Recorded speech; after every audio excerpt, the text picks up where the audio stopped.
Hello বন্ধুরা, আজকে দেখুন বাঁধাকপির পকোড়া হবে।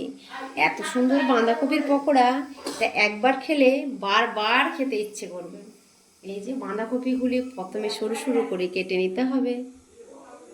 তারপর এইগুলোকে ভালো করে ধুয়ে নিয়েছি, আর তার সাথে দিয়েছি ধনেপাতা কুচনো, আর দেব লঙ্কা কুচি। এই যে লঙ্কাগুলিকে কেটে নিচ্ছি এইভাবে।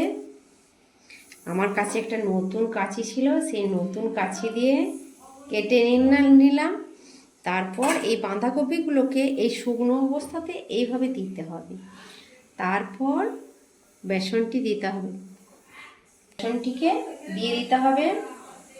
এই এতগুলি বাঁধাকপির সাথে এই 2 চামচ বেসন দিলাম, তাতেই যথেষ্ট হয়ে যাবে।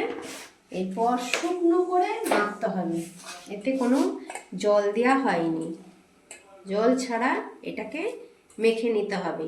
তারপর নুন আর লঙ্কার গুঁড়ো মিশাতে হবে। এভাবে ভালোভাবে মিশিয়ে নিতে হবে, হাতে করে না মাখলে ভালো হবে না, তাই হাতে করে বেশি করে মেখে নিলাম।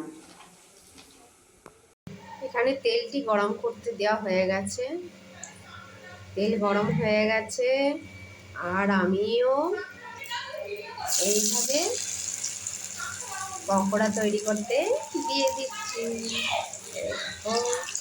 তারপর তৈরি হয়ে গেলে আমি দেখাবো আবার। আমার পকোড়াগুলি ভাজা হয়ে গেছে, আমার লাল লাল করে ভাজা হয়ে গেছে, খুব সুন্দর, কেউ কারো গায়ে লেগে নেই, একটি একটি হয়ে গেছে খুব সুন্দরভাবে বড় বড় পকোড়া।